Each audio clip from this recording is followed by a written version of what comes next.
Martín, me interesa mucho que profundicemos ahora en los mecanismos de prevención de daños y qué hacen ustedes, y también poder informar un poco a la población, porque también está eso de si es natural, cómo va a ser malo, y sabemos que hay muchos daños asociados.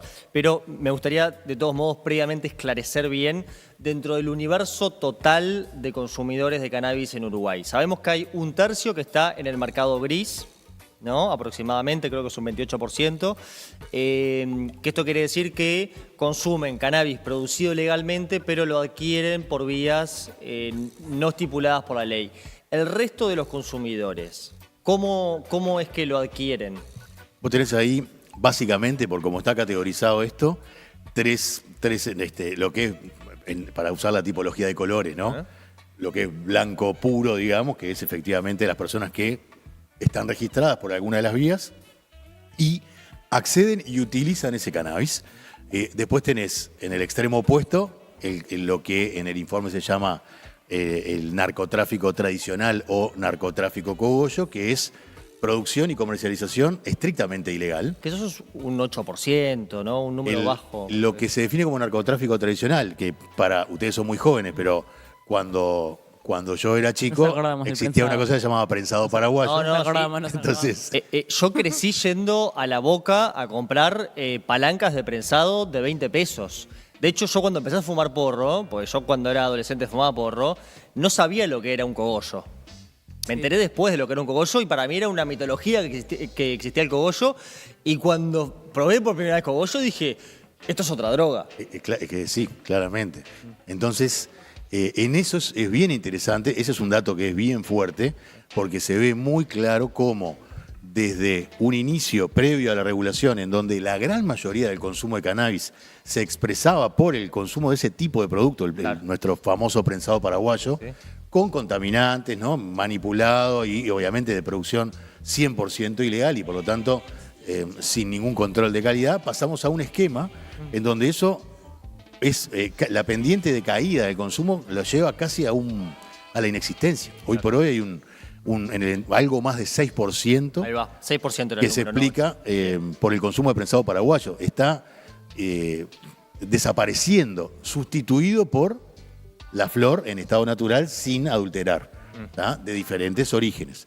Cada vez más la cobertura del mercado regulado es mayor y por lo tanto esa oferta que en el mercado gris se da está también siendo desafiada por la expansión del mercado regulado y el mercado ilegal completamente también, ¿no? De hecho, buena parte de la discusión de estos meses de trabajo que lleva esta nueva Junta Directiva del IRCA tiene que ver con qué ajustes regulatorios deberíamos hacer para dar otro nuevo paso largo en materia de cobertura del mercado regulado y permitirle a la gente que usa cannabis, por un lado, que conozca los riesgos asociados, pero que con su autonomía de adulto, una vez que decide usar cannabis, pueda hacerlo de manera más fluida por un sistema que no le presente tantas barreras burocráticas administrativas. Y pasando a raya, entonces, del 100% del universo de los consumidores, 28-30% está en el mercado gris y el resto, ¿en qué mercado está?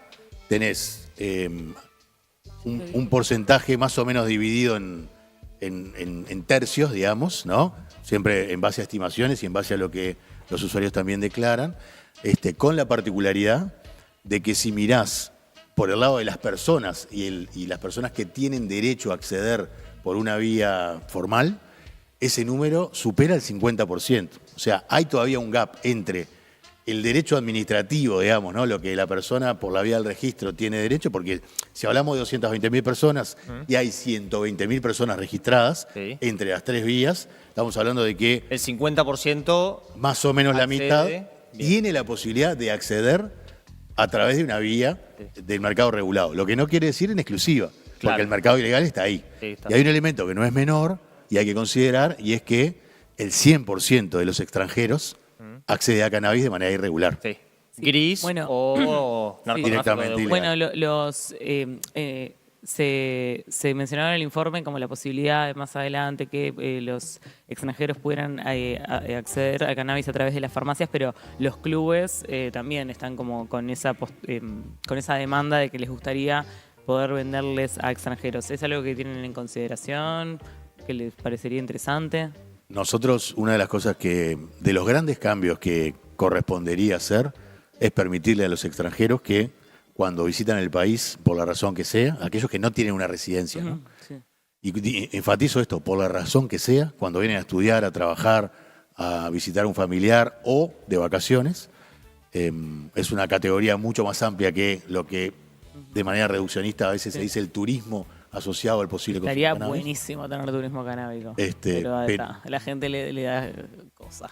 No, pero mira, más que por la gente, hay una cosa que es importante y es que esta es una regulación, un marco normativo que no promueve el uso de cannabis. Entonces, y el turismo es una actividad promovida.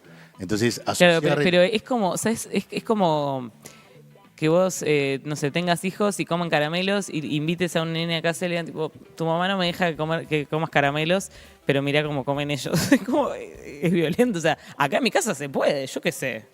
Ese es el espíritu, sustituyendo azúcar por THC, es el espíritu que nosotros tenemos en esta discusión. Permitir que los extranjeros que nos visitan, por la razón que sea, tengan la posibilidad de acceder a cannabis de una manera parecida a lo que tienen los uruguayos. Por supuesto, dentro de las restricciones que el marco normativo actual tiene.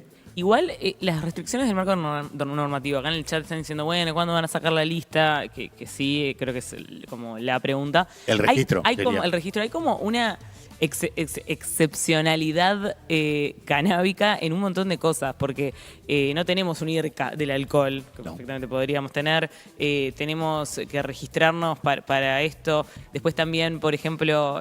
los máximos. Incluso no, se regula como un montón como la producción de cáñamo, que es... parte de la planta, pero que en realidad es para hacer tela, papel, y es como, también está como en un manto de, pero es marihuana. ¿Qué pasa con eso? O sea, yo entiendo que los cambios no se dan de un día para el otro y era necesario como tal vez pasar por el tema del registro, pero no estamos ya a... ¿Cuántos años? Ya 13 años de... Casi 13, sí. Casi 13 años 12. de regulación, listos para dar un paso y decir como, bueno, sí, no sé, saquemos el registro o saquémosle este misticismo a esta planta, porque la tratamos como una planta sagrada, le damos todo unos marcos especiales. Vos ahí hablas de dos cosas. Por un lado, hablas de cambios culturales que llevan tiempo y se dan de manera irregular en las sociedades. ¿Es verdad? Del lado de los que estamos convencidos de esto, la respuesta es categóricamente sí. Estamos en un momento para hacer este tipo de transformaciones. Estamos insertos en un marco de restricciones que no es solo legal, claro. Es también cultural, institucional, político. Hay un montón de visiones respecto a la planta, las sustancias que se generan a partir de la planta y la implementación de esta política pública y el diseño de esta política pública. Así como escuchamos voces que dicen, basta de estigmatizar al usuario de cannabis, ¿por qué nos controlan a nosotros con un registro, con un máximo de compra? El usuario de cannabis también se estigmatizó solo, nadie pedía que tuvieran una estética, una música, una cosa entera alrededor de una droga, ¿no? Bueno, pero todas las drogas tienen, ¿no? Desarrollan su microcultura, a veces por razones comerciales. Sí. Yo pienso pero pegó muy bien como el branding del porro. El usuario de Pasti ahora está infumable. Ahora y hace unos años ya, ¿no? Pero pensá, ¿no? Hay un usuario de Pasti y dice, mea. Tienen su música también, ¿verdad? Hagamos un debate así, multisustancias. Sí, Tiene que venir un fumaporro, un duro, un de electrónica y se pelean. Y uno que cada escuche... uno disfrazado de su sustancia. Y uno que escuche los Bajo los redondos. efectos. Y uno que escuche los redondos. Y uno que escuche los redondos. Punto, se entiende. Bueno. No, volviendo a esto y a lo que venía diciendo, por supuesto que sí, que hay estamos en un momento en donde los resultados de la regulación de esta primera década de implementación y lo que la evidencia nos muestra, tanto lo que generamos nosotros como lo que se dispara desde distintas fuentes académicas, nos ponen en el lugar de decir, ok, estamos listos para dar un nuevo paso, ¿no? Tomamos la evidencia, tomamos ese espíritu de revisión crítica permanente que tiene esta política pública y damos el paso que corresponde para cumplir mejor con los objetivos que se fija esta política. En contrapartida, sigue habiendo posicionamientos refractarios a esto, sigue habiendo visiones de limitar aún más, y a nadie le parece raro que exista el registro en ese grupo. Por el contrario, desearían, desde las miradas más prohibicionistas, que no solamente estimulemos al usuario a reflexionar sobre los consumos que tiene, y idealmente hacerlo desistir, sino limitar al 0% la oferta disponible de esos productos. El prohibicionismo tiene esa matriz, Sí. que no exista oferta y que no exista demanda. Sí, sí. Sí. Utópica, ¿no?